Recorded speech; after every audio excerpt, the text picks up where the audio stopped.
motion to close the February term? Second. All those in favor? Aye. Is there a motion to open the March term? So moved. Second. All those in favor? Aye. And our communication will be given today by a guest of Commissioner Cantrell's. Judge and Commissioners, it's my pleasure today to introduce to you Pastor Wayne McDonald. He's been in Texas since 1981, and although not a native Texan, he says he embodies the old bumper sticker that says, "I wasn't born in Texas, but I got here as fast as I could." He received his undergraduate degree at the University of Mississippi, and later would graduate from the Dallas Theological Seminary with a Master of Theology degree in 1986. After graduation, Wayne served for several years in singles and youth ministries and traditional Baptist fellowships. In 1990, he founded Mitchell Crest Community Church, where he's been pastoring ever since. His desire was to provide a non-denominational Christian ministry that would be accessible and appealing to the community and those looking for a different church experience. MCC recently moved into its new church home, once occupied by the Sandy Lake Baptist Church, and restored it through the help of his congregation volunteering their time and efforts. Wayne and his wife Brenda are long-time residents of Capel, and the parents of two daughters who are both in college, Claire and Meredith. Pastor, thank you for coming down. Thank you. Swear to God. I'll let Pastor just one second. Yes, sir. Let him pray. All right. Go ahead. Court is now in session for the March 2013 term with the Honorable Judge Jenkins presiding. Please remain standing for the invocation. Thank you, Commissioner. Let's pray. Father, as we enter into spring season and as Easter approaches, we're mindful of the teaching of Jesus in how to pray and what to pray for. And he said, "Father, hallowed be thy name." And Lord, I pray today that your name would be pleased to dwell in our midst in this meeting and in this business. And he taught us to pray, "Thy will be done on earth as it is in heaven." And so, Lord, today we pray that your will would be done right here on this speck of earth as it is in heaven. Nothing more, nothing less, and nothing else. And we know that your will be for our good. And it will bring you glory. And so we ask that your will be done. In Jesus' name. Amen. Thank you. All right. Resolution. First is the one Matt Hager people from Commissioner Cantrell. All right, Judge and Commissioners, it's my honor today to introduce a resolution to Ms. Beverly Levy. And if I can have her and everyone with her to come forward, please. And then I'll read the resolution and move its adoption.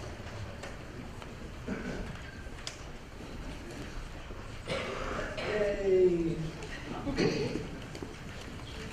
Whereas Dallas County Commissioners Court takes special notice when a leader in the community has dedicated their life and career to the care of abused and neglected children.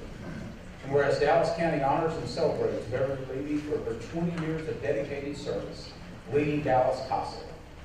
This nonprofit organization was formed in Dallas in 1979 and with trained volunteers represents abused children in the courts by offering recommendations to help judges make decisions for children in foster care. And whereas Beverly's 2 decades worth of knowledge and experience have made her an invaluable asset to Dallas County as well as the thousands of children that she has advocated and cared for. Her commitment has allowed CASA to achieve so much, and her leadership keeps that momentum moving forward. She was recently nationally recognized as the Kappa Alpha Theta Program Director of the Year by National CASA organizations, and also received the Women's Advocacy Award for Outstanding Nonprofit Leader for the impact she's made on her community. And as Executive Director and President, she oversees more than 500 volunteers and over 1,300 children with the goal of helping children in protective care find a safe and permanent home. Her ability to promote community awareness and extensive fundraising has allowed Dallas CASA to provide the resources necessary in protecting neglected children. Due to her drive and persistence, Dallas County Commissioners Court has also provided today a total of $6.4 billion in additional funding to help support cases in the juvenile courts. And whereas Beverly was pivotal to the successful track program that was born out of the Target Kids in Court initiative, her reputation has made Beverly instrumental in dialogues with the local, state, and federal leaders on issues affecting youth. And Dallas County could not be any luckier than to have her for the past 20 years. And whereas Beverly's role as an advocate for the children is best described in her own words from a national CASA publication regarding her Director of the Year award. Quote, "I have loved every single day of helping the children that we are so blessed to serve. I accept this award not for myself, but for each and every one of you who work tirelessly every single day to bring children out of the darkness of their past and into the light of their future." End quote. Those who know Beverly recognize that this quote exemplifies the selflessness and character that all of her peers respect and admire. Now therefore be it resolved, the Dallas County Commissioners Court is hereby recognizing and extending sincere appreciation for Beverly Lee for her past 2 decades of leadership, commitment, and dedication to the children of Dallas County, and further express best wishes and continued success in the next 20 years. And I so move. Second. All those in favor? Aye. Motion carries unanimously. Okay. Ms. Beverly, would you like to say a few words? I don't know what to say. I mean, that's too kind. It's too kind because I don't deserve the recognition. I went back to my high school reunion and they said, "What did you hope to do that you never got to do?" And I said, "Nothing." And they said, "Why?" And I said, "Because I always wanted to be head cheerleader." And that's exactly what I've been for 20 years. We have, as you know, so many kids who need cheerleaders, and we've got hundreds and hundreds and hundreds of volunteers, the most extraordinary volunteers. Only perhaps to be surpassed by the most extraordinary staff, but together with our board, they do so much, and I get this credit that I don't deserve. I'm the head cheerleader for extraordinary kids, but maybe too for kids who don't have a voice of their own. And we could be their voice in court, but we can't do that without your voice in the community. And your support has been equally extraordinary, and your faith in what we do and all of our volunteers has meant that thousands and thousands of kids can be healthy. But I have to tell you that right now we're only on 2 out of 5 cases. And none of us, not any of our now, we got more volunteers and staff and board, are going to quit until every single child who needs that voice has it. So thank you for all you've done. Thank you for what you will do. The kids need you, and they have the best friend in you. So we all thank you very much. Beverly, let me just say that even though the Commissioner Cannon been around here for a moment, CASA was one of the agencies that I was leery for a number of reasons.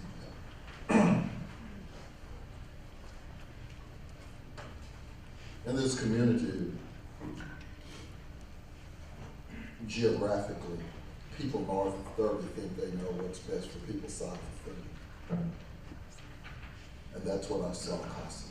I saw CASA well-intentioned, but not representative of the demographic they serve. And as you know, through all these years, that's been a concern for me. I've watched CASA evolve. And primarily because of the leadership and your understanding, even though you may have come out of the north, you really appear to want to get your feet ready and understand what was going on south, what created. I think what happens a lot of times is that even as politicians, we get excited and we'll say things like, we want the end of domestic violence. We want everybody to stand up and say that. But at the end of the day, what's the cause? What cost? Is there a cause in fact? Doesn't matter that it transposes economic lines and boundaries. What's the cause? And I've seen CASA do that. And I just, first of all, want to thank you for that, because it's impacted families and children. And one of the things we learned in the juvenile department, you can't just treat the child. You've got to deal symptomatically but what cost it. And that's what I see Costa doing as an advocate, coming into the community. And so I really want to thank you. I've had a chance to spend some real time with your staff. And I've seen that staff change. And you've got great state leadership now, and I'm sure we're going to continue to see Costa go to even higher levels. I just want to say thank you. Thank you.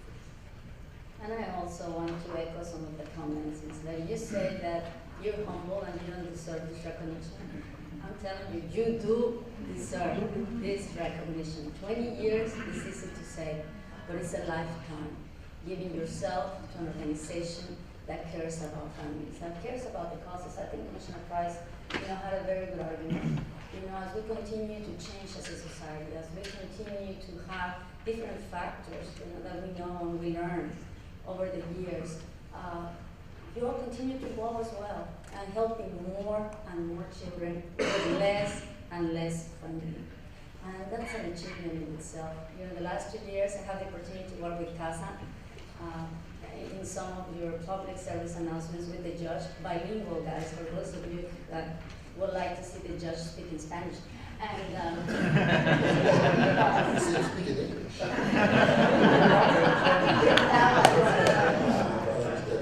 But it was just the feeling of your whole staff.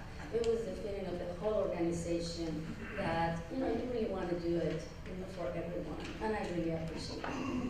Thank you, Commissioner Cantrell, for this resolution. Well deserved. And to all of you that are here today with this lady, thank you. Because I know that behind a great organization are great foundation. And those are all of you that are every day in the trenches, here in the good, the bad, and the ugly. And that creates, this 20 years of legacy in an organization. Felicidades. Thank you. I would also like to add my voice to thanks to Commissioner Cantrell and to you and to your staff. I have sat in this seat just a very short time, but I've been hearing about CASA for years, all over Dallas County. And that, I think, speaks volumes in the ability of the organization, of all of its staff members, to address what's going on around the county, and that affects families in a lot of different ways. So just thank you very, very much for what you do, and as you say, what you will continue to do too. Thanks.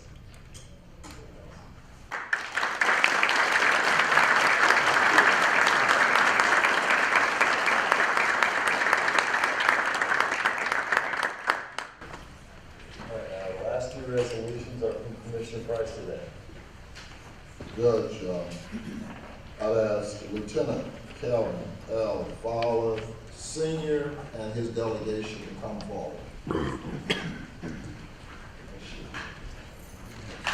Another number of individuals from the Sheriff's Department who come here to live, and I'd ask them to.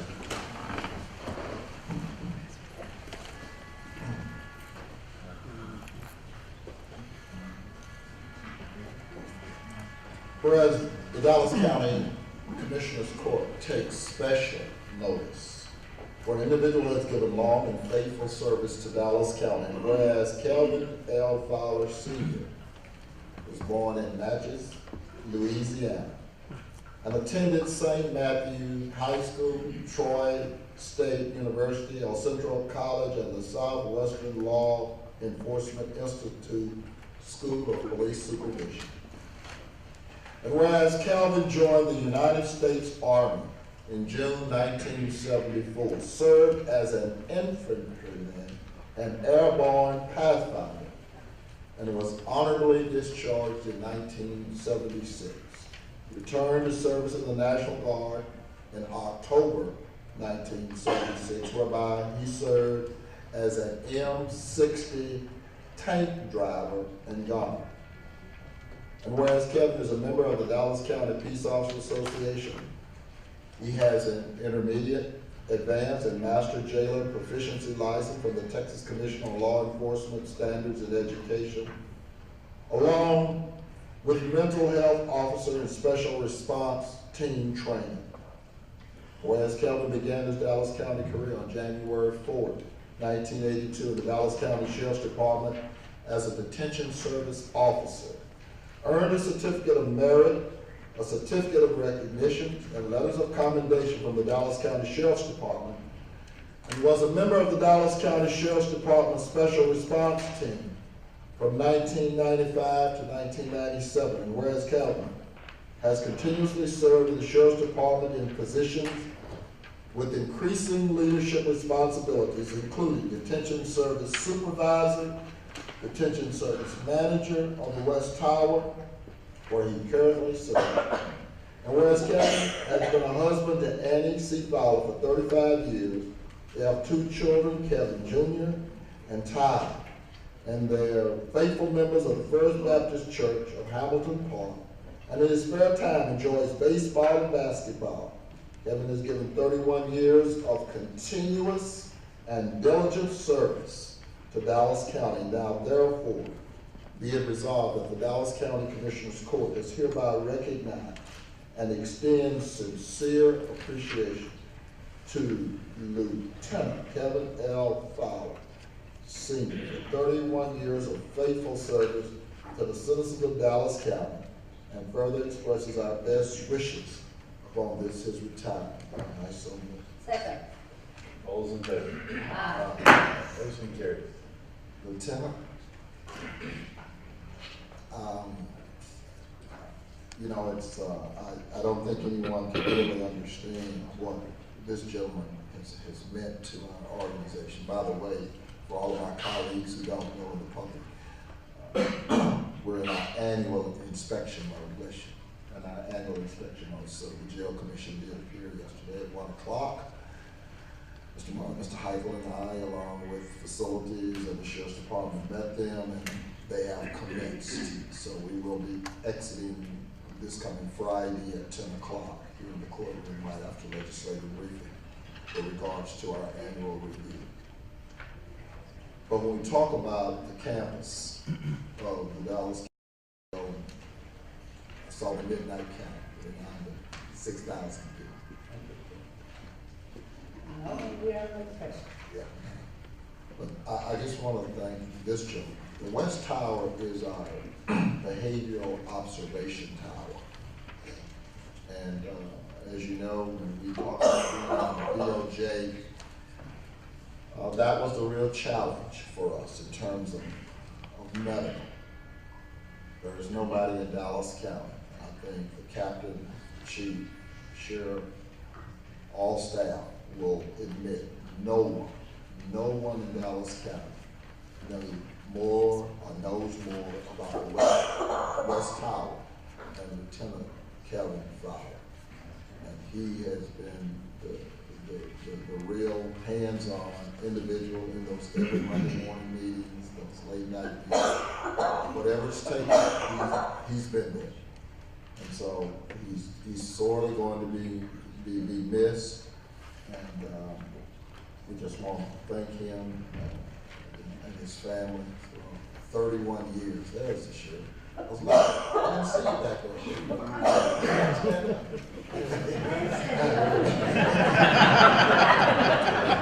Come on, Sheriff. That's already I was talking because I didn't see you. Okay. As he mentioned, when we lose, some of our folks who've been here for a while, we lose what we call institutional knowledge. There's a lot of information and even prior information that ends up being important in what's going on now.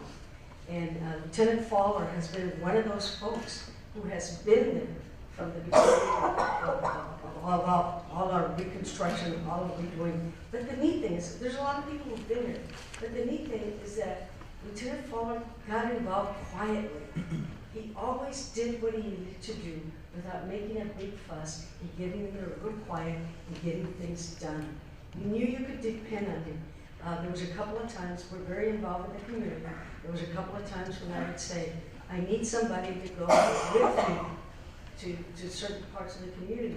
And it was one of these, Sheriff, I'll go with you. You know, but he's always there.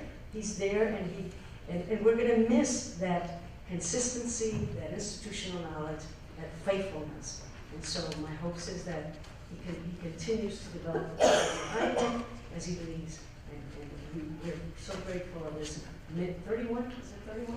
31 years of service. It's almost as old. It's,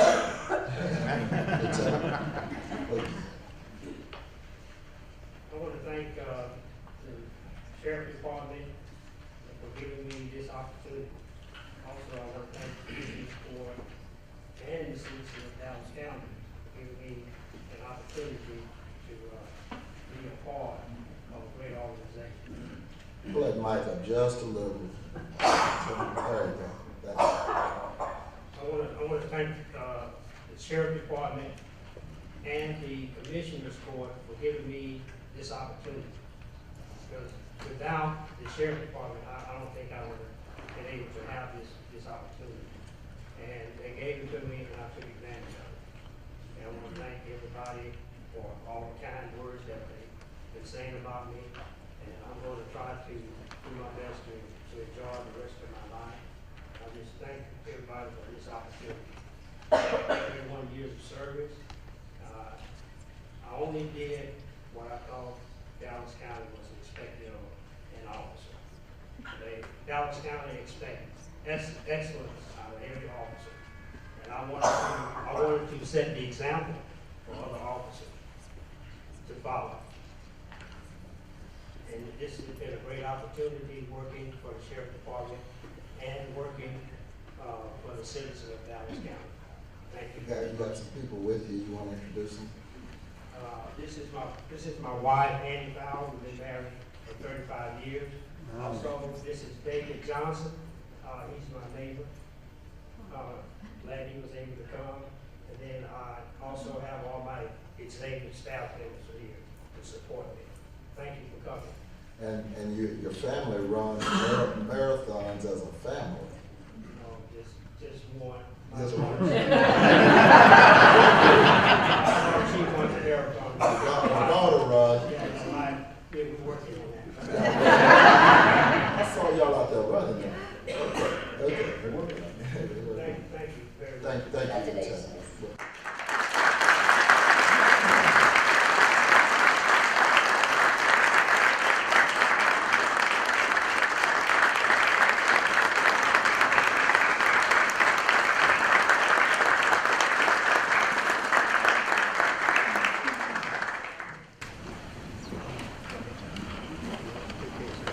Next, Judge, I have the pleasure to ask Dr. Teresa May Williams, former Dallas County CSCD Assistant Director, to come forward with her delegation.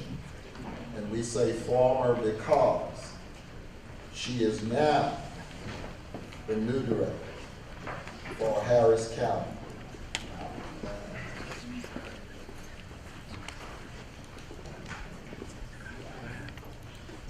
Condolences on your move.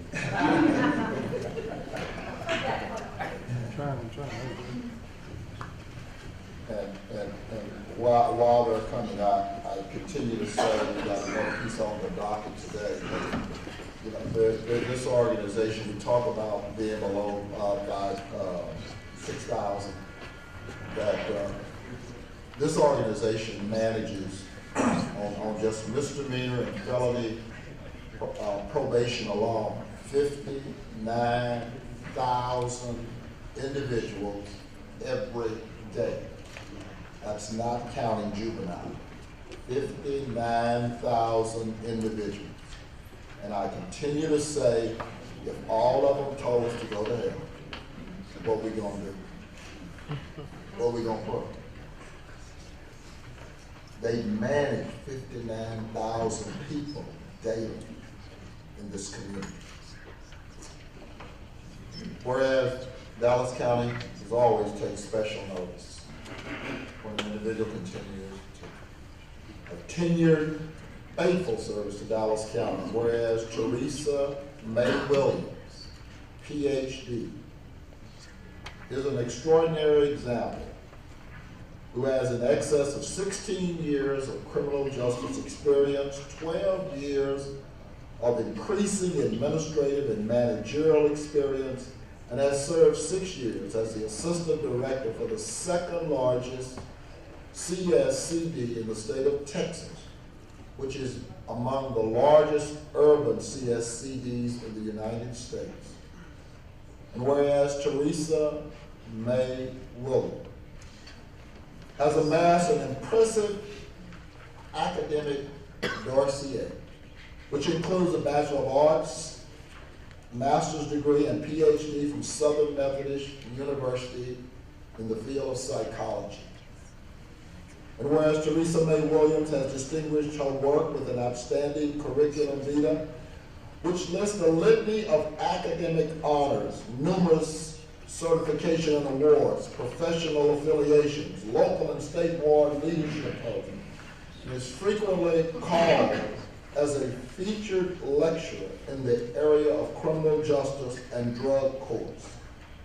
Now therefore be it resolved that the Dallas County Commissioners Court is hereby recognized, extends sincere gratitude and admire the professional performance of the Assistant Director, Dr. Teresa May Williams, and the valued service that she has provided on behalf of the citizens of Dallas County, and be it further resolved that we extend our best wishes and regard as she transitions to her new role and promotion to become the Director of the Harris County CSCD. And I so move. Second. All those in favor? Dr. Norris? I'm just speaking with pride. Teresa's been my friend, my colleague, my partner for 7 years. I'll miss that she being 3 doors down. She'll be 3 hours south, but we'll continue to be partners and friends over that period of time, and we will not stop providing the best services we can statewide for those communities in terms of community protection and treatment and supervision for those clients in need. So I'm honored and very proud of Teresa. Judge Patel? Well, I don't know what to say. This is phenomenal. This is phenomenal for the state of Texas. It's phenomenal for the United States. What's left out of all of that is that the reality of it, she leads this state in research and evaluation of the entire system, pre-trial, through probation, post-probation, and Teresa is heading up an effort right now to integrate an assessment system for everybody that comes in the system all the way until the end, and that's what we need. We need systems that evaluate properly so that we as judges or my former colleagues and judges around the state, district attorneys, prosecutors can make the appropriate decisions on dispositions. And that's why we're closing prisons. That's why they're talking about closing this Dawson State Jail unit and other units, because of the type of work that Teresa's done and her ability to communicate to criminal justice officials, but not only us, but also to the legislators around the state, both in the Senate and the House. And I anticipate that as Dallas has become one of the best probation departments in the United States, Harris County, it has a long way to go, but it's quickly going to get there under her leadership. So I'd like to thank her too for everything she's done for all of us, for me personally, for Dr. Noyes, and for Dallas. So, congratulations. Judge Francis? I see you made 60 minutes there. Yeah, Yeah. there's not much I can add. I think Mike and John have covered everything. I do believe that, Dallas County's lost the state of Texas game. Obviously, starting with John back in Burg, what we've done from there, Teresa helping us all the way. Dallas County is at the forefront, not only of the state, the nation, but the world. I mean, they talk about us in London and Japan. Getting phone calls, and so Teresa's had a whole lot to do with that. I think it's a very positive thing for the state of Texas that she's going to the largest county and going to transform that like Dallas. It's all of our benefit. So the one thing I'd ask is, Mike's getting to Dallas, Houston, 3 hours, law enforcement officers here don't control the highway. I just thought I knew you. Dr. Williams, and it hasn't always been, we've had our back and forth. You love that assessment process. in the end, you know, this has been a wonderful county to work in throughout. And I have a lot to say about these folks behind me. This Commissioner's Court, people in this county has worked with Dr. Noyes and I, and also deserve a lot of credit for the progress that we've made. Because had we not butted heads and made it through, we wouldn't be where we are today. And I probably wouldn't be selected as the director of Harris County. It's a little different there, but it should be interesting. It's really been a pleasure. Judge Creuzot, Judge Francis, a lot of these folks behind me, I've known my whole career. I can truly say, if it wasn't for Judge Creuzot, I would be out in private practice, maybe with a few less ulcers, somewhere, not in criminal justice. What an inspiration. It's just amazing. Judge Francis, same thing, just incredible. Dr. Noyes, we really truly have been partners. It's going to be, we're texting, even when I am in Houston. So let's see how that goes. The one good thing I would say for the state, from a legislative perspective, you know, you talk about the county jail.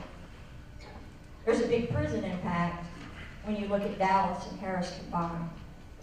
And, you know, we joke about being competitors going forward, but the truth of the matter is, now we even have more leverage to continue moving the state forward, and people are listening. And some may perk up that weren't before, but I think it's incredible. And, you know, learned a lot about jail population, that's for sure, and a few other things. The managers behind us, the leadership team, Ms. Arteezy, these people are incredible. They're going to be here with Dr. Noyes and continue to take you. You're about ready to soar. They're about to take the next big steps, and it's not going to impact jail politics in a good way, Commissioner. I'm depending on you for that. Well, I think I'll probably be easy to find, at least for a while. So I'm grateful to everyone. Words just aren't enough. Thank you. To my colleagues, and we talk about relationships and all over the state. Dallas County is considered to be premier. We talk to the Criminal Justice Committee and they want testimony, they usually look at Dallas County. So tell Senator Whitmer I tried to help him out. But one of the things that Dallas County does have a reputation is looking for a collaborative all over the state. We would not be able to be below that 6,000 were it not for the relationships that this department has established and the respect this department has established. For the state of Texas, former Mr. Commissioner Charlie Terrell, seated in the audience on another matter, but 784 individuals over there are state jail fellows. 784. The law says as long as they're on appeal, I got to keep them. But we have a number of individuals who are state jail fellows who are looking for housing, for beds. And because of the relationship of this department and the respect of this department, we've been able to forge that all over the state. And of course, we're looking forward to Harris County and some unutilized facility down there. I heard about that. But we really do. We look forward to that relationship. But when we can go to Lubbock, when this department can vet those programs and see that they have the same metrics and expectations that we have, and we can take and keep in mind, unfortunately, the system requires that the inmates agree. We just can't send them out. They got to agree to go. You know, if you've been raised in Dallas, you really want to look forward to going to love it. I don't know about that. Some of these other places. And so I think that again talks about the respect that this department has. You know, and so I just want to thank all of you. Just, I just want to thank you. When you talk about butting heads, I mean, one thing about them, they, regardless of what you say about a criminal justice system, they understand public safety first, but as I talked about with Beverly Lee a few minutes ago, they also understand systemically what helped to create the conditions. And believe me, they go to battle for that. I may be talking about numbers, managing numbers. At the end of the day, they look at recidivism, they look at what caused it, and how can we get them assistance so that we don't see it. And Judge Preserve, the final thing in Judge Preserve's recently, there was some stories just were unbelievable. I still can't remember the lady's name, but I do want to. That was a lady that kept sending back to the holdover until she agreed. You kept sending her back to the holdover for months until she agreed. And now she's a PhD. Now, there are some stories that are just unbelievable. And I just want to say thank you on behalf of those individuals who all of them don't get a chance to come back and say thank you. Thank you for all of you.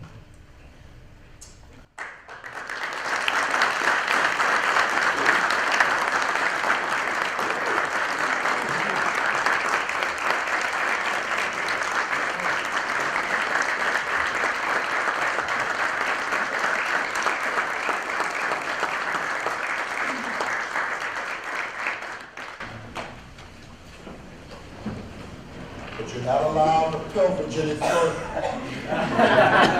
That's what happens. Everybody comes, Dallas training, the sheriff training, the police department takes them out of the jail, makes them law enforcement. We train we train medical examiners. Top medical examiner goes to Travis County and reaches back and pilfers everybody, and everybody goes to Travis County. But we can also get some back. Yeah, Once they go and test the waters, they come back. Yeah, but it ain't that easy. I'm sorry. It goes both ways though, right, Dr. Smith? Yeah. That's just cause they didn't have enough sense to know, we just went and got it. Anyway, Kidney Foundation, Mr. Thompson, Kidney Foundation, last month, come forward, please. The reason that this one is important because 26 million Americans have chronic kidney disease, and most of them don't even know it. 26 million. Every year, a National Kidney Foundation partner offers this to Dallas County. Ladies and gentlemen, if you had to pay for it, you'd pay $900 to $1,200 to get a kidney screen. We do it free with the National Kidney Foundation. Whereas kidneys are essential to life as they clean the blood by removing toxins and regulate blood pressure, and more than 500 million people worldwide have chronic kidney disease. Of this number, 26 million Americans, most of which do not know they have the disease. Whereas according to the National Kidney Foundation, heart disease is a risk factor for kidney disease, and kidney disease is a known risk factor for heart disease, and therefore it's important for those who have one of these diseases to get tested for both. And whereas chronic kidney disease, which disproportionately affects minorities, does not have to progress to kidney failure if detected and treated early. Whereas 10 southern states make up the top 10 list of having the most dialysis patients per state population: Alabama, Mississippi, Tennessee, Georgia, North Carolina, South Carolina, Texas, Arkansas, Louisiana, and Virginia. And whereas Dallas County Health and Human Services has partnered with the National Kidney Foundation serving Texas to make early detection of chronic kidney disease possible by offering a free kidney health risk assessment screening. That's on Thursday, March the 14th, 2013, from 10 a.m. to 2 p.m. of the Dallas County Health and Human Services Building on the 6th floor in the Asafa Tulu Auditorium. Now therefore be it resolved that the Dallas County Commissioners Court, in support of the efforts of the Dallas County Health and Human Services and the National Kidney Foundation of Serving Texas, to prevent kidney disease, improve the health and well-being of individuals and families affected by this disease, and increase organ donation, does hereby proclaim March 14, 2013 as World Kidney Day in Dallas County, and along with these partnering agencies, urge Dallas County residents to think about protecting their kidneys and saving their hearts with early prevention, detection, and treatment. And I say, Second. All those in favor? Judge and Commissioners, I want to thank Commissioner Price, Chair of the Public Health Advisory Committee, as well as the contest that has put on this particular testing year after year. But I want to commend Mark, who is standing with us, and I want to give him a chance to kind of talk about this project. But one thing I do want to clarify is that as I travel around Dallas County and south of the Trinity, in our evaluation of the most dialysis facilities that we've seen, and that in a sense tells us that there is a lot of work to be done on diet and exercise. And in terms of those communities south of the Trinity, where we're seeing this increased number of dialysis facilities, we're going to have to put special emphasis on a healthy balance because the cost associated with this, and not only the cost, but the impact on those family members who have to transport, who have to take care of these dialysis patients. And a lot of the dialysis patients really don't have caretakers, and so they have a difficulty in connecting. So I'll have Mark come up and kind of talk more about this program. Thank you so much, Mr. Thompson. Honorable Judge, Commissioner Price, Commissioner, thank you for allowing the National Kidney Foundation to be part of this resolution today. March is National Kidney Month, and March 14th is World Kidney Day. The importance behind it is because there's trouble in America when 73 million Americans are at risk for chronic kidney disease. The leading cause for kidney disease is hypertension and diabetes. About 75% of those 26 million that Commissioner referenced earlier are simply a result of not managing your hypertension and not controlling your diabetes. The good news is, if we raise awareness and promote prevention and provide alternative treatments, we can slow down the progression. And so it is with great deal of pleasure that I have the opportunity to work with Mr. Thompson, Commissioner Price, and partnering together to provide a free screening for county residents here in Dallas. We do a comprehensive history appraisal, blood pressure evaluation, BMI evaluation. We do a urinalysis test to see if there is protein passing through the kidneys, which is an indication of chronic kidney disease. And we do a full lipid panel blood test to actually measure a person's kidney function. And so on March 14th, we will be at the Dallas County Health to provide such screening to all those within the county. I have with me Program Regional Manager, Ms. Julie Monfort, and I want to thank her for her assistance and support in making these programs possible. She comes bearing gifts. We have a t-shirt for the county commissioners and judge and Mr. Thompson. And the t-shirt says, "I'm a keeper." And basically we want to encourage people to keep their kidneys healthy. And so on the back you'll see it says, keep your kidneys healthy and get a kidney screening. And so we just want to encourage everybody to manage your high blood pressure, control your diabetes, and love your kidneys. Mark, I just also want to thank you. As I said, I'm going to continue to reemphasize $900 to $1,200 is the value you and your docs and you give them to the public. And I just want to say thank you. Thank you for being a great corporate citizen and your continuous engagement. It's year round. We come out of Kwanzaa Fest, and then you go right in, you stay, you're part of our District 3 Public Health Advisory Committee, which I initiated probably about 7, 8 years ago, right there on the ground in all of those meetings and in the community. I think Mr. Thompson said the proliferation, if you just don't believe it, you count the number of dialysis centers that are opening up south of I-30. I think that's the indication of the community and unfortunately how healthy it's not. So thank you for your engagement. Thank you, Commissioner. Thank you. And there will be bilingual staff. Thank you for the cards in English and Spanish. And March 14th, for all of those that are interested, at 2377 North Stemmons Freeway, Dallas County Health and Human Services Department. Springfield.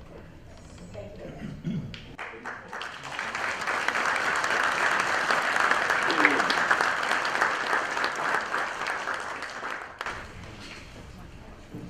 I got a marker for the judge's t-shirt.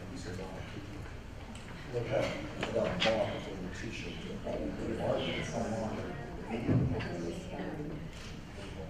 Judge was a small for good.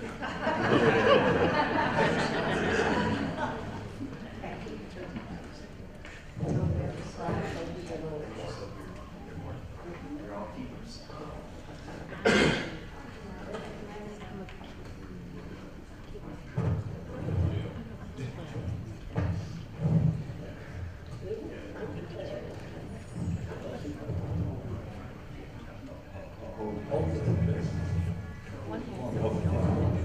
Yeah, we want to cover up.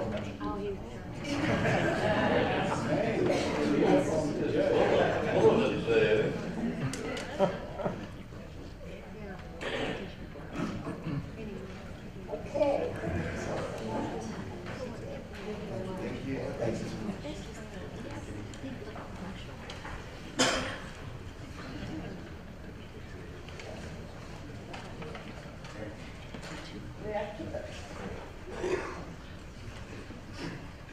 Thank the court for indulgence today, and sometimes when people are given a lot of service and continue to work in this community, they need to be recognized. Thank you.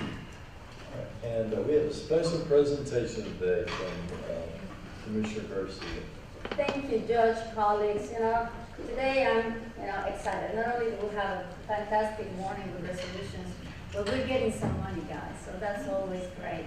But let me tell you why. I mean, it's not only that we're receiving some funds for something that I feel strongly about it, but it's also because when you talk about creating the first, where we were talking about, creating something in the North Texas regions as the first Dallas County Animal Cruelty Unit, we're talking about being progressive. We're talking about changing things. We're talking about making a difference in Dallas County, And it couldn't happen without a lot of people working together. And let me start by asking Mr. Gary Griffith, Honorable Gary Griffith, and who is the president of one of the organizations that whenever it's called, when anyone asks for safety, for change,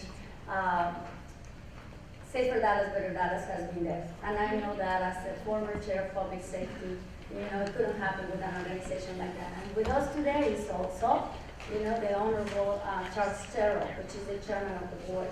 In December we announced, that we were going to raise $200,000 to create that Dallas County Animal Cruelty Unit. And I have to say, guys, within 60 days, those funds were raised. And it could have happened without many of you here in the audience. Of course, I want to recognize also, not only the board of Safer Dallas, Better Dallas, that immediately after Rachel Jones with the district attorney's office went and made the plea, were immediately on board. But also the district attorney's office, and I know Heath Harris is represented today, Kurt Watkins, but a lot of the people in that department as well, David Alex, Rachel Jones, Debbie Smith, and I understand now we also have Haim Vasquez, which will be our prosecutor in District 4 in charge, working with the with the unit as well. But as you know, it couldn't happen without a lot of the foundations who hear the cry, immediately came to the forefront. We couldn't do it without the Meadows Foundation, the Reese Jones Foundation, the Wicker Foundation, and last but not least, for all those people that care about animals for many, many years in the animal advocacy community, like Jimmy Bias with the SPCA that I thought I saw, Mr. Bias, you know, Skip Trimble, Johnny England, which is here with us today, Elaine Munch, Susan Oki, Andy Adams, Jody Jones with Animal Services. It's when everybody came together, and of course the PIO for Safer Dallas and the District Attorney's Office. It couldn't happen without a lot of people working together, and of course, what is your support? Your support in knowing that we're doing something that will create the results, put the data in front of us, so we can make it part of what the District Attorney's Office does, and will continue to do so. With that, Mr. Griffith, would you like to say a few words on behalf of Safer Dallas? Thank you, Commissioner Garcia, Honorable Commissioners and Judge. Yes, we got a call right around Thanksgiving, and Dr. Garcia wished me a happy Thanksgiving. I didn't miss a breath by saying, also, can you help us raise $200,000 for an animal cruelty unit? Because this is an important public safety issue in Dallas, and Safer Dallas, Better Dallas has historically stepped forward on these kinds of issues. So I counseled with my board, my chairman, Charles Terrell, my chair, Meredith, Jack Hammock, and all the directors unanimously said, let's step forward and work with the Dallas County Commissioners Court and the animal rights and animal welfare community to get this done. So we were headed into the teeth of the holidays, so we weren't sure how it was going to work, but thanks to the overwhelming generosity of the folks in Dallas, particularly the three foundations that Dr. Garcia acknowledged, the Reese Jones, Meadows, and Wiker Foundations, and hundreds of other smaller but important donors, we raised this $200,000 in a little under 60 days. So we're here today to make good on our commitment and our commitment to you to fund this animal cruelty unit for its first year. And so we'd like to come forward and present you with our check right after Heath Harris makes some comments on behalf of the district attorney. Thank you, Mr. Griffith. Good morning, Commissioners. I'll be very brief. We at the DA's office are excited and eager to again work with Safer Dallas, Better Dallas, to bring attention, increased awareness to animal cruelty. We want people to know that if you abuse our animals, no differently than if you abuse, we talk about the awareness to domestic violence. If you abuse, our four-legged citizens, we're going to come down on you, and people need to know that you will be prosecuted. So it behooves you to know what our animal cruelty laws are so that you don't violate them. Because now we have a unit intact, thanks to the commissioners and thanks to the generous donations from Safer Dallas, Better Dallas, and I'll be remiss not to also thank Commissioner Dickey and her role, yes, please. For their huge contribution and all other animal advocates that pitched in to make sure that we have a unit, not just to talk the talk, but actually to do something about this problem. And again, we look forward to prosecuting these cases. Thank you, Mr. Harrison. We had over $10,000 donations that came through the website from citizens across Dallas County that donated as well. So. Now, please, Director Hitchens, Criminal Left for a short video.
thank you all for your help, for your support, and for continuing to make Dallas County a progressive county that it wants to be and has been. Gracias. And now, hey. Hey, thank you so much.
Okay.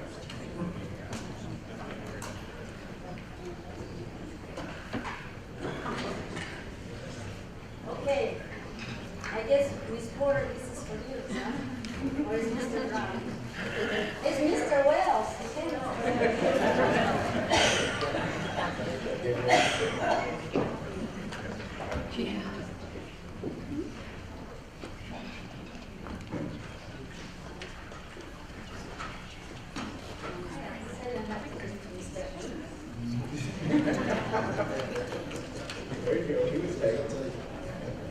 Commissioner Garcia, on behalf of 2.5 million people, millions of animals, thank you, District Attorney Watkins, and the Better Dallas, Safety Dallas.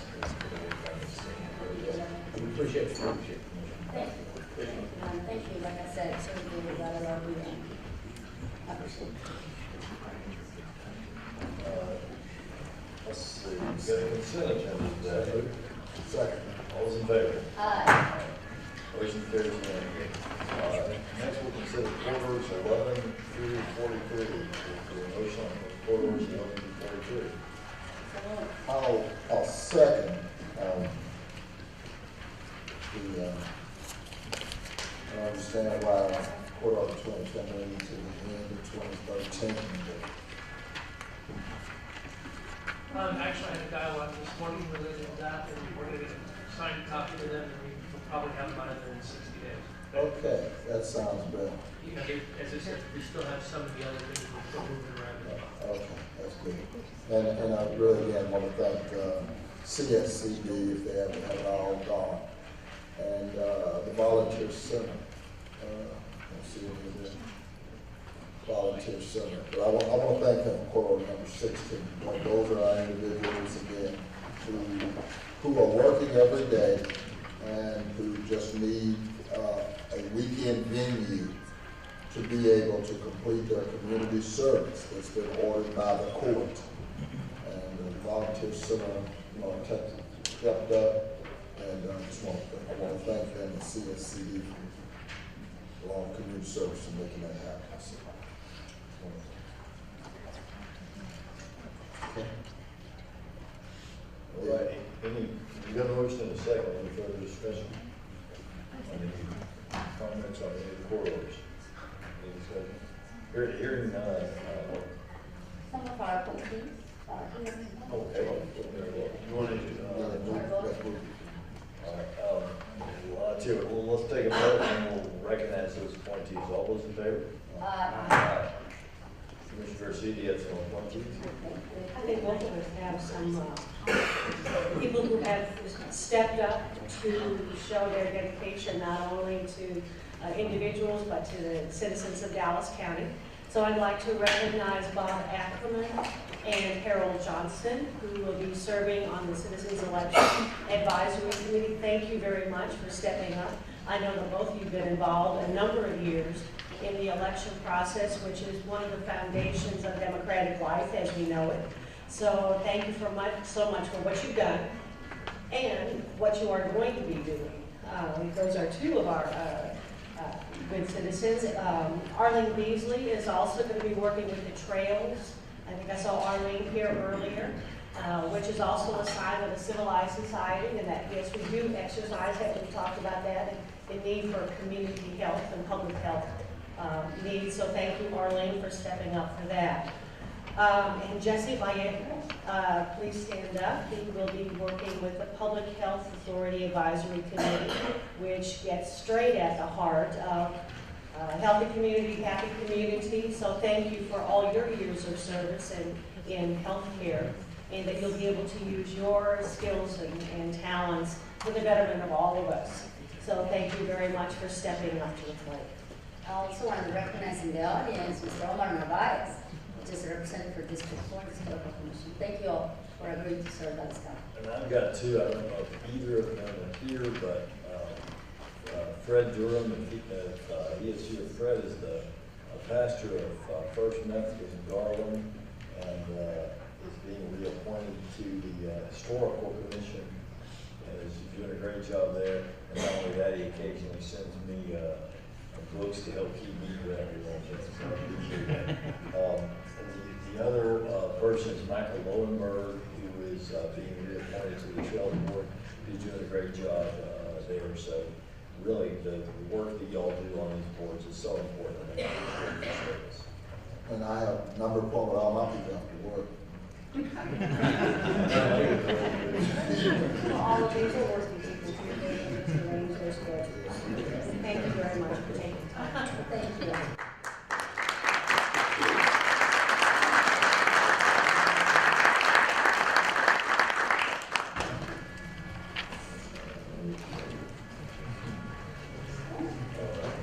That takes us to briefing. Can you please take us to the briefing agenda? Court Judge Commissioner, your first item, we have with us Mr. Jack B. Tidwell from the North Central Texas Council of Government, who will do a brief presentation on the Trinity River Corridor, Upper Trinity River feasibility study.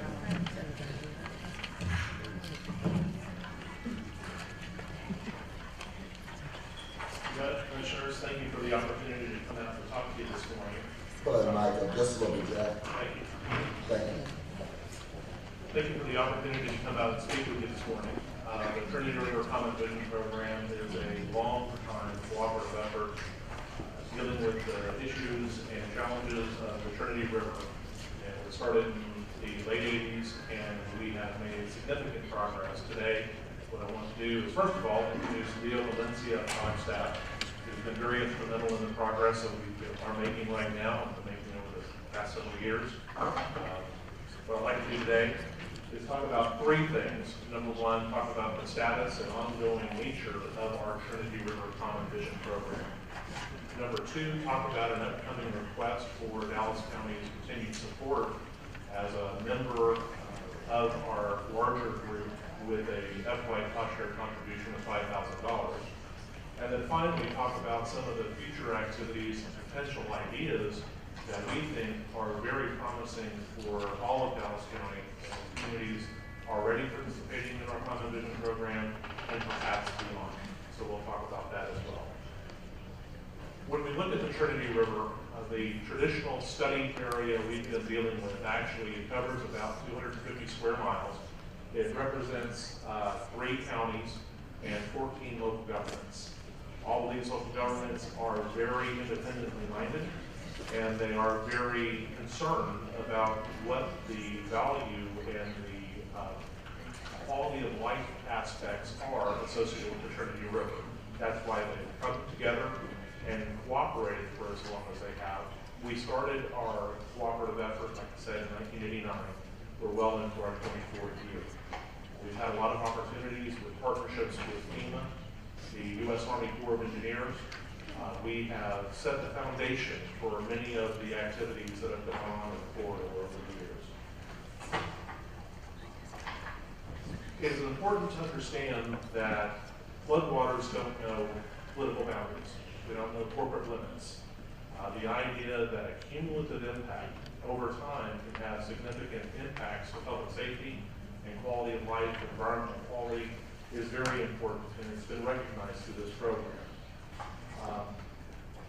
In the late 80s, the local governments came together to demonstrate that their awareness of these issues and a commitment to try to do no harm and stabilize flood risk, to establish that baseline where we can improve a important water resource for the region and stabilize flood risk. That started the Common Vision process and started a unique partnership with COG leading, or being chosen to lead 14 local governments on behalf with the Army Corps of Engineers on one of the largest general investigations in the country at the time, the Upper Trinity River Feasibility Study. And I'm going to be talking about specifically a very innovative program that sprung out of that was a commitment toward innovation to demonstrate stabilization of flood risk in the corridor by all concerned through the corridor development certificate process. Why the CDC is what we call it is so unique is it reaffirms the local government role as floodplain manager.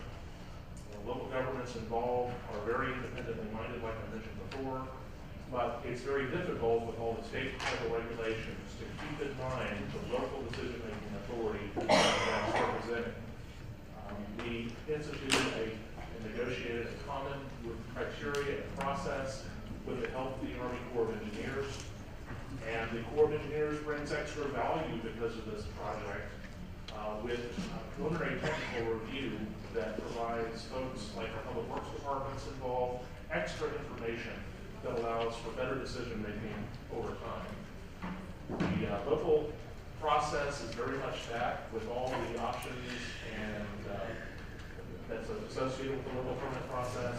And we've been going with the CDC process successfully since 1991. It's been a truly remarkable success story. The cities that we have and the counties that we have participating are represented on this slide.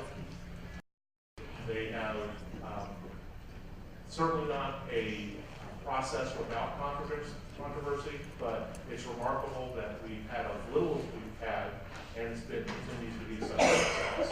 What we found is the controversies are very well handled with the ongoing forum and the opportunity to talk through issues. What the CDC process is built on is on that last goal. It is based on a cooperative production of hydrologic and hydraulic information that simply would not have been available to any single individual community to make decisions with. And it helps provide that functional for a multi-jurisdictional review to where information can be shared amongst the participants prior to a permit decision being made, but that level of permit decision is made independently and autonomously. Jack, has there been any issues that have gone through this process that have not been able to be resolved or agreed to? There have been projects that have been withdrawn because of the technical aspects and conflicts that have been associated with it. But the process is very much similar to local permitting processes that are currently in existence with variance opportunities and exemptions.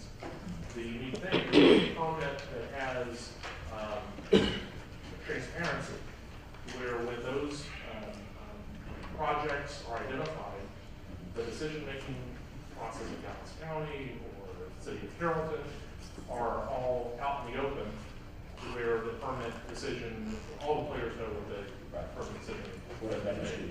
Correct. And Commissioner, let me just say, I represent Dallas County on this Trinity River Feasibility Program. And we always talk about 30 as a divide line. You know, I always tell people in this country, water flows south. And those of us south. Once it's south of 30, we have no water. I know, it just keeps going. It just keeps going, that's the problem. No, we don't have it, it just keeps going. But this program has proved invaluable in terms of how we control, water, as you said, permitting, construction. One of the things that really always concerns me, and I don't think people ever even entertain or contemplate it until water is right upon them. Ravaging water, there's nothing that will destroy like water. We talk about fire, we talk about a lot of things. That water will take you out. And so this process has been very nimble, primarily because Jack has helped to try to manage it. Dr. Garcia and I basically have been briefed with regards to this project and the benefits of Dallas County. And I don't know how much more you got, Jack, to go through it. Just a few slides. I'll let you finish. What Leo and I have been able, thank you, Leo, has come up with is looking at the applications that we've received over the years. Generally, just under 200 applications have been moved through. About 85 of those have impacted Dallas County. We think resulting in better projects across all those communities represented by Dallas County. We have, I think that's the number 86 right there. And the rest of them were withdrawn. I mean, if they were submitted and not granted. In this situation, we've had roughly 86 permits granted with the variance, exemptions, or project abandonment.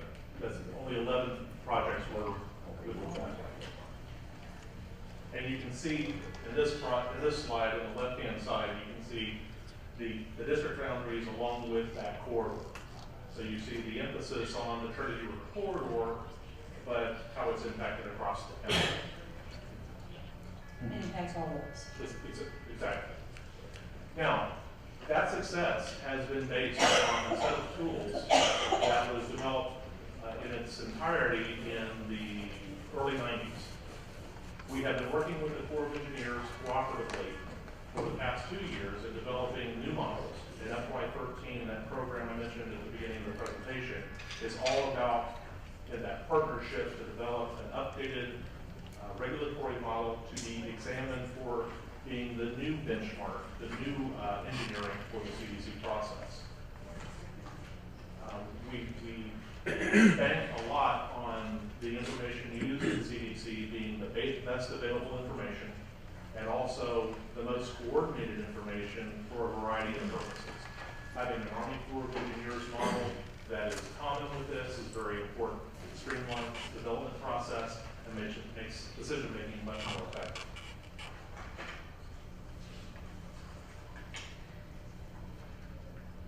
We very much think the work that we're doing is going to be continue to be very useful in stabilizing flood risk, but also has the very great benefit of potentially being integrated in with the ongoing Federal Emergency Management Agency's flood maps, which is a big deal for many of our local governments, particularly Dallas County. We have a close relationship with the Water Development Board, partnership with FEMA Region 6, and we are constantly working towards that goal as well. Based upon the product of FY13 with the new model, what we're going to be doing in the upcoming year is at the basic trying to integrate those new criteria into our model with all the input of the local governments that are participating.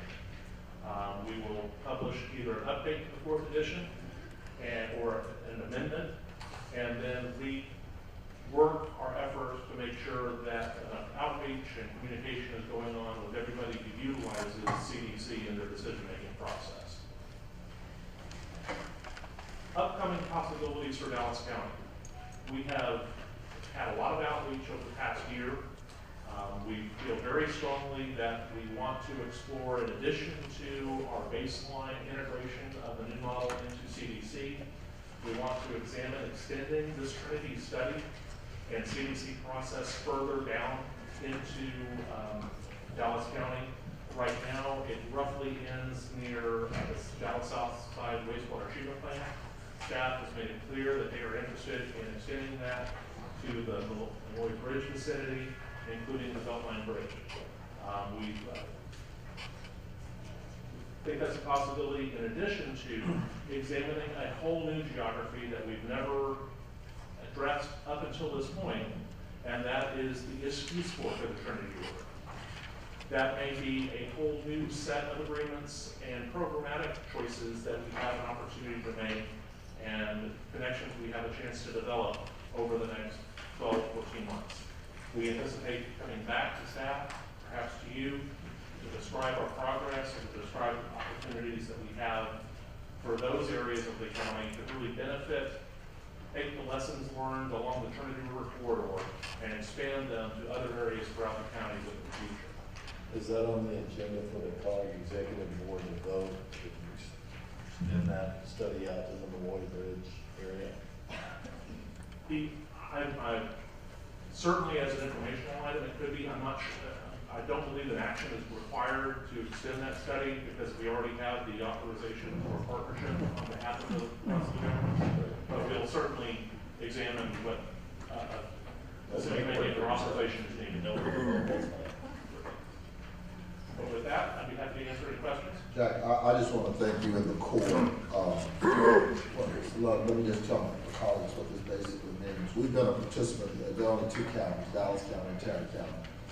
And we've basically been a participant in this program to the tune of kind of like $5,000. We kind of bought in at what I call the bargain basement price. The cities have been the real participants, and what the program has done is that they've utilized these dollars to help get the tools and the arsenal to continue to do what Jack said. Dr. Garcia and I met along with Albert and Ms. Blair has basically said that this tool has proven invaluable for them and their work. So Dallas County, as I said, has already bought into the project at the bargain basement price. But in order for some of our other cities, without calling their names, to continue to be full-fledged participants, should have agreed to go forward and to make the contribution that they need in this program to continue its work. This program has value, not only, like you said, to our constituents, to all of Dallas County. And I think that we think it has enough value that we're going to continue to provide public works that arsenal along with this committee the tools to move forward. So that's bottom line, and we just want the rest of you to understand the presentation. We don't mind if you want to buy into the project, but we thought it was important enough on our R&D that we buy into the project for public works. Just following up on that thought is, while the city of Dallas has been, paying a lot of the studies, these allow us to have a place on the table with all the different, requirements and all the different inputs from all of us. So I think that this is, money well spent, and more importantly, we continue to work together with the big plans, whatever they come to be. So thank you, Mr. Good. Thank you, Mr. Valencia. Thank you. And thanks to COG for its continuing service and providing such a need, addressing the water needs of not only locally, but how it gets into society and how much more we can meet the quality of life of all of us. So thank you very much for your efforts. Thank you so much. Thanks, Jim. Thank you, Mr. Tidwell. Staff needs to go with Ms. Blair and just figure out what they need that in terms of the appropriation coming forward, and what's the cycle, and then we'll figure it out in terms of. And how are you going to keep us brief on any, recommendations? I would love to know that. We plan on working with COG on looking at the continuation of the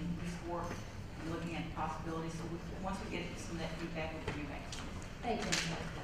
Thank you. Item 2, Health and Human Services. 2A, recommends approval of the contract amendment to fiscal year 2013 Department of State Health Services contract for PWA Coalition of Dallas Incorporated. 2B, act quarters on the formal agenda. Item C through J, those are contract amendments to various state contracts. Item K, recommends the purchase of a mass station system from Leading and Associates funded from the city's Readiness Effectiveness Initiatives grant and authorize the exemption from the competitive procurement process. Item L, act quarters on the formal agenda. Yes, sir. When we do that, when we do the exemption, have we made any calculation or calls to see if we're getting a good deal on that? Yes, what we did is this particular vendor is so full. So we checked around and Didn't find it anywhere else? Didn't find it any other word. If you look at the specifics on this, it's giving you a 21st century knowledge and tracking of where our trucks are going. So there's not that many. Yeah, I saw that. I just didn't, I didn't know if there was any competition either. I know this is an out-of-state. It's not state. We checked. I forwarded it over to the DA's office that it is a sole source vendor. Thank you.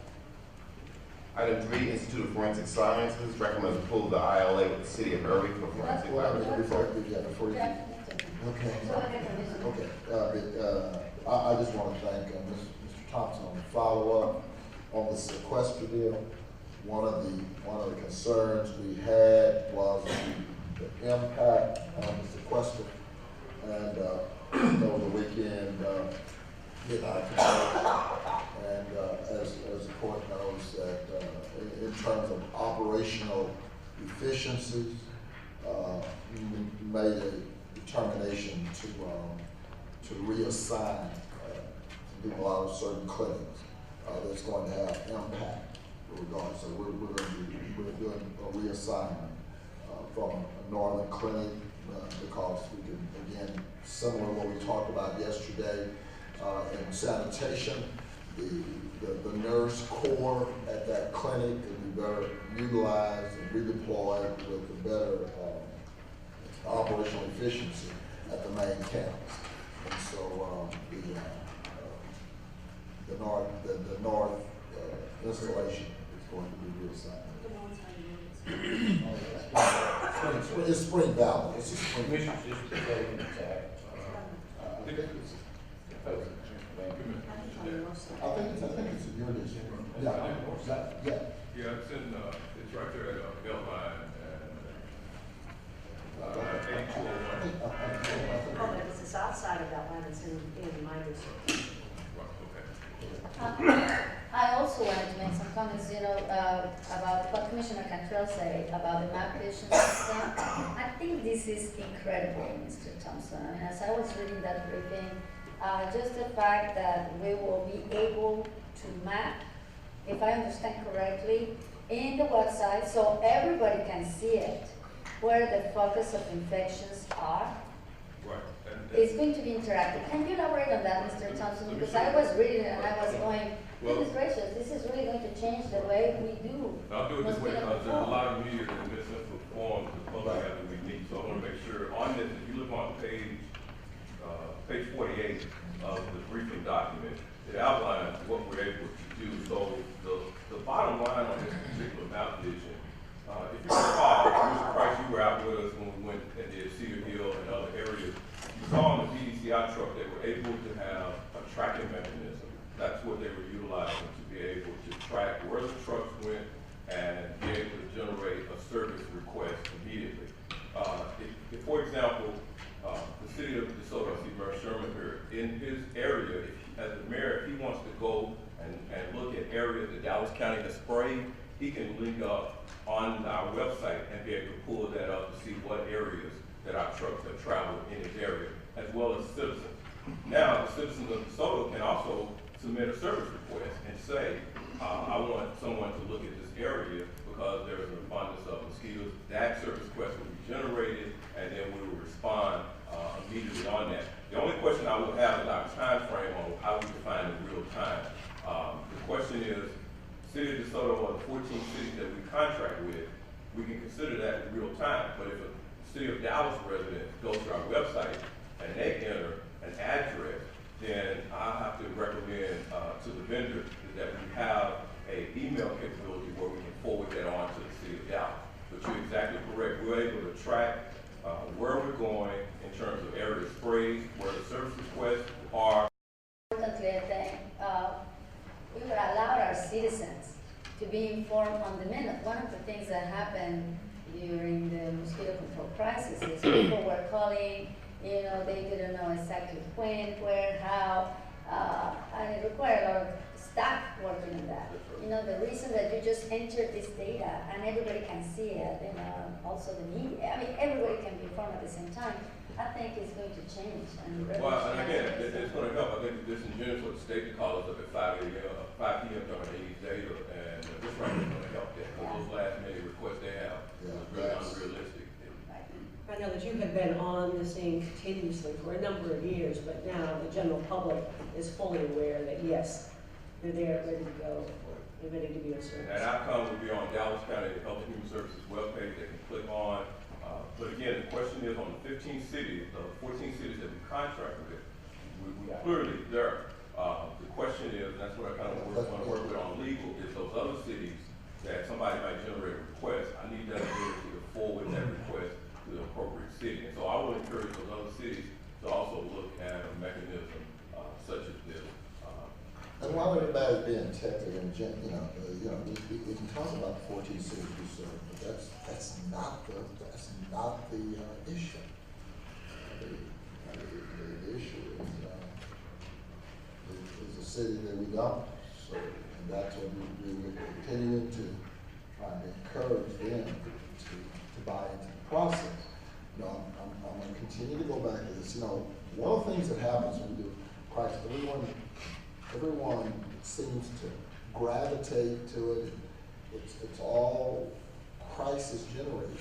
And then after it's all over, it's like, wow, everything's okay now. And what we're trying to do is be preemptive in this area. And we're continuing to lob to those other cities. Again, we don't have that. We don't have the ability to tell them what to do. But all we're telling them is that certain citizenry, it's not there. It's just our 14 cities.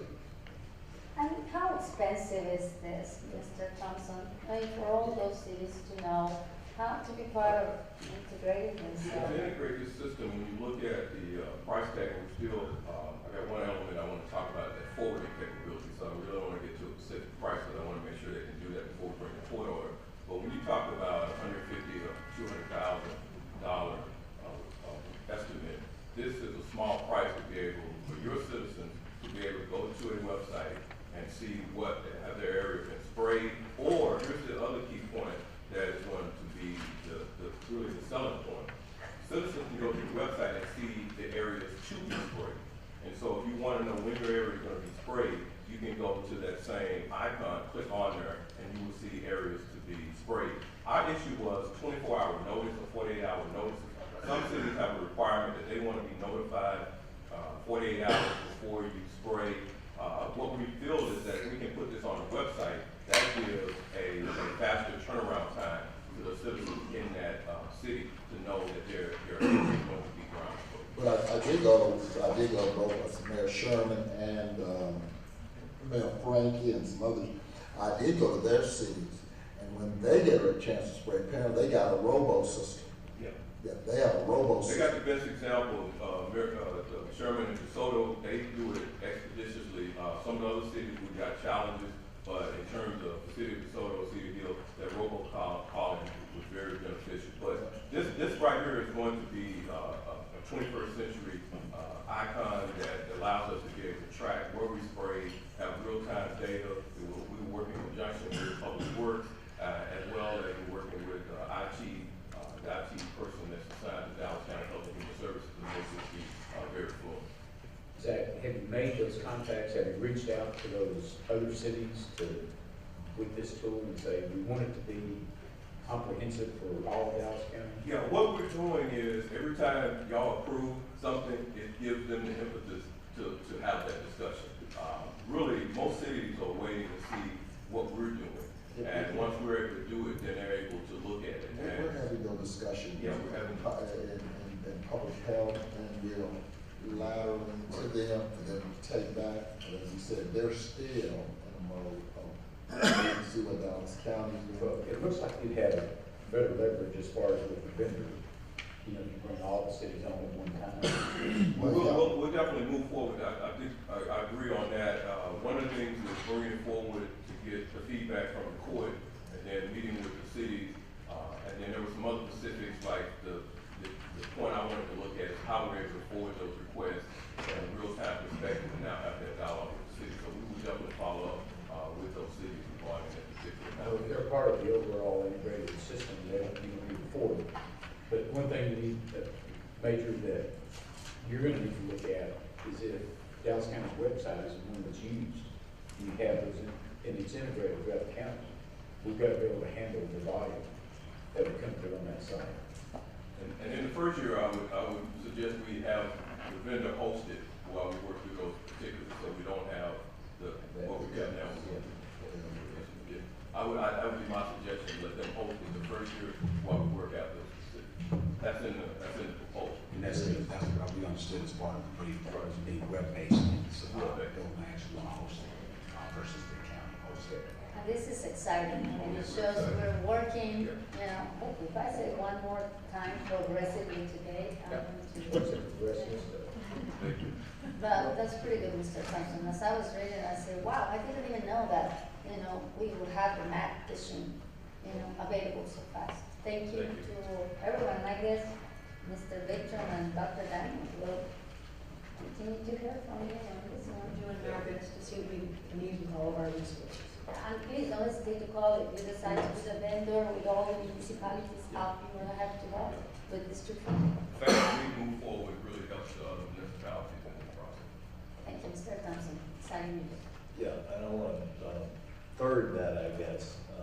You know, thanks for doing this. This issue of mapping, what we can do on mapping, it adds to public safety and it adds to our transparency. Just in the last couple of weeks, we've seen, you know, a couple of things, even outside of us. Senator West and I have been working with a company on some cast iron pipe replacement, and it was spurred by mapping done by local television station. And Alberta and I have been communicating this weekend about the uses of GIS for a host of public health issues. So this is really good, what Zach is doing here, this is really good. And I think we're just kind of hitting the iceberg as a county, and for that matter, as a nation, of what we can do with mapping in our departments. We already have the first briefing about that, Judge. I mean, I'm glad you mentioned it because, you know, we need to stick together when it comes to, you know, continue to get that technology that will help not only public works, not only health and human services, but also, you know, departments, as elections departments. Just, I mean, it's amazing how much you can do with this. This is the beginning of our partnerships on really trying to see how GIS Enterprise is going to. We haven't got software yet, but this is the beginning part right here. That's the software that we discussed was so expensive, remember? I mean, just a few months ago. But as a tool in doing what we need to do, it could be very critical. So thank you for exploring that and seeing where we can go with it. But it won't work in there. Well, it works in airplanes, but it works great everywhere. And We will keep it on the ground. one thing we hope to do. Full language, Judge. One thing we hope to do with that is hook Alberta in with the national GIS subcommittee of the National Association of County Officials. I visited with Carnegie Mellon professors that are kind of leading the charge on this GIS stuff this weekend. And they showed me a lot of things they're able to do in public health with areas that were lead smelters, with asthma, with all sorts of childhood illnesses. So it'd really be great if we could bring some of that technology in. Nothing in my one? I just have to put it big. Item 3, you heard. Item 4, Communication Central Services recommends approval of the ILA for the City of Dallas for the radio system replacement project, authorized funding for the consultants to proceed with the development of the RFP. And there were some emails flying over the weekend regarding the cost. This is an expensive project. It is and, what it is. It is what it is, but I It's like we're talking about, we want to be into technology, we want to get into technology. Exactly. We say that on the one side, then we turn around, this is going to be what I want Mr. Brown to just sort of take a quick moment to just talk a little bit about this cost And more importantly, Mr. Brown, how we're going to make it happen. Yeah, how we're going to make it happen, because I think that we agree this is important. We made a commitment with the city of Dallas. The city of Dallas had some difficulties, but they're moving forward. We're ready to move forward. What I want to know, Mr. Brown, is, we're ready to do it. How are we going to do it from the budget point of view? So from here, we already budgeted these funds for the consultant, so we'll move forward with the consultant. We will then continue to monitor what the city of Dallas is doing, because clearly we would never do this on our own. It only makes sense to piggyback with the city of Dallas. We wouldn't. We could not work together. Right. So we clearly need to watch what the city of Dallas is doing. City of Dallas, I anticipate, will actually go out and do a bond to pay for their portion, so it won't be this May, it'll have to be the next May. And so we'll monitor that. Once we know that it's getting closer, we will end up issuing a tax note for our portion of the funds to be able to do this. We don't have the cash on hand to be able to do it, so that's how we're going to do it. Is Dallas still solely looking at P25, or are they also looking at that newer technology the guard is now using? I believe that they're open to anything that's part of what this consultant is looking at. So they're looking at the broad spectrum of the three things that are. They were marching along pretty fast, and then they had some staff changes and staff challenges, so it ground to a halt for about 16 months. And so this is really now they've replaced that staff, and it's starting to move back forward. And so we have Mark Weathersby from our staff who sits there with them and works hand in hand and knows exactly what they're doing and has this under control. In the notes, there was a note that possibly there were other partners in addition to the city of Dallas. Since we're Dallas County, we have some towers of our own. I believe there may be 2 or 3 towers. And so obviously we will be responsible for those, one of which is Longer Road Bridge. Right. But like TxDOT, or there are other partners may not. We're open. We would certainly enjoy that, but at this point, I don't believe anybody else has come forward and said that they wanted to share in the cost. There's not tag ones. They be subscribers. Yes. We'll monitor that as we get to. Thank you. Item 5, Human Resources recommends approval of interlocal agreement with the COG for PEBC participation for 2013 and authorized payment of Dallas County pro rata share of the PEBC budget. Item 6, IP 6A, that quarter is on your formal agenda. 6B recommends approval of personal services contract for project management with Delta Dallas. 6C recommends approval of amendment 2 to the contract with Austin Ribbon and Computing to extend the contract for the graphic web designer through October 2013. Item D recommends approval of professional services contract with Red Zone Resources for the development of Microsoft SQL Server reporting. Item 6E recommends approval of phase 2 of the telework pilot program. Item 6F recommends actually amending the briefing for the cycling phase 2 implementation briefing that you had last week. The funding is actually $338,000. There was a typo in that briefing from last week, so we wanted to correct that. Item 7, Public Works. 7A was asked to be pulled. 7B recommends consent to the offer of purchase on the tax foreclosed property located at 430 Ayers in Hutchins, Texas. Authorize the sale by quitclaim deed and authorize the tax assessor and collector to disperse proceeds in accordance with property tax code. Item C, the same for 1450 La Fonda Circle, Seagoville, Texas. Item D recommends execution of the utility relocation agreement with the City of Garland for the Miller Road, MCI Garland East City limits to Rowland West City limits. Item E recommends approval of the supplemental agreement to the master agreement governing transportation, MCIP for Interstate 30 bicycle and pedestrian bridge connection from Riverfront and Beckley with the City of Dallas. You said pull, right? No. Oh, Commissioner, don't pull out. Like, which one are you pulling? I'm talking about E. You're talking about E? Yeah, I'm talking about E. What? Why? He is just joking. I think he is. Come on, Ms. Blair, go ahead, let's go into it. The money is coming, basically coming from Silver from District 4. Okay. Okay. I want to make that clear. Okay. Oh, I know where we're going now. Okay, let me put this. I mean, Commissioner Price had met, and he decided to put some of his funds in another project. District 4 has some leftover funds from another project on Sylvan, so I'll be putting it on here. Anything for bicycles and anything for improvements on the I-30 bridge, it will be the Margaret McDermott. Me and Commissioner Daniel have some projects we'd like to talk You about. have to talk very loud, because at this point I'm stressed. But I think this is exciting, you know, as we continue to do, you know, the trolley that, you know, we know some of the bridges are going to be closed soon. I mean, I'm excited that this project is moving forward and that Dallas County will be participating, because it's the future of the city of Dallas. Commissioner Price is going to put some money in other projects that, you know, will link with mine. So remember that, you know, when we do that connection on the top of, you know, Irving with the east side, don't forget we put the money together. We will shake hands. We will shake hands. I want to commend all y'all on that. On these bicycle and trail projects, one of the things that was most striking to me in meeting with those Carnegie Mellon people is the correlation that they found with bike trails and particularly parks close to kids and the effect that that had on childhood obesity.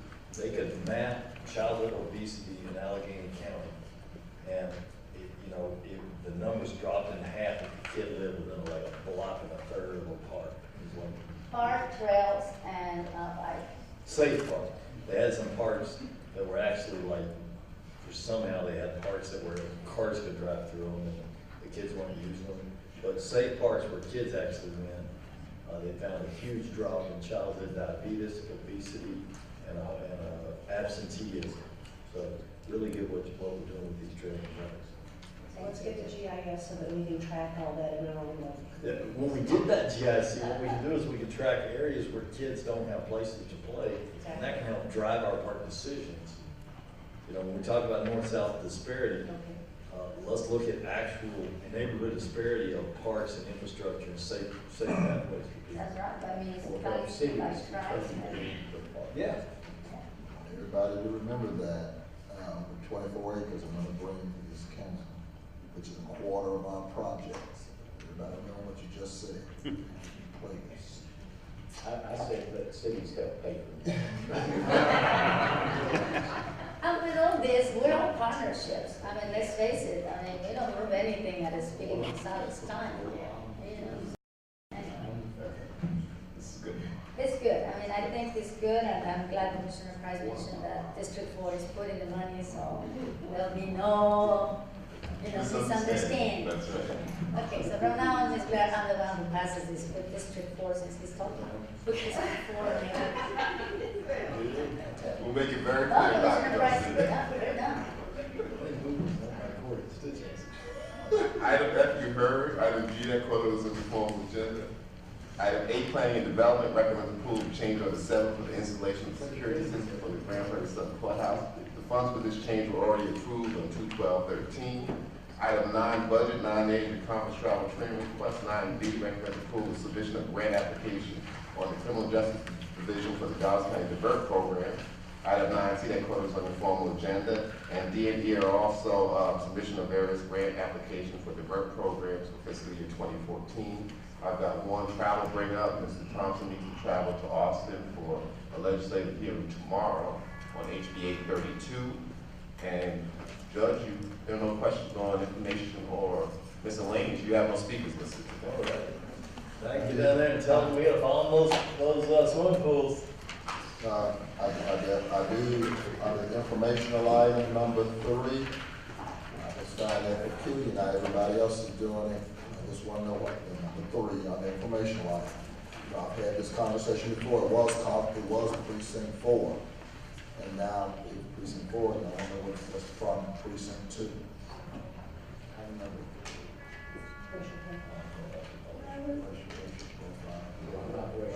Oh.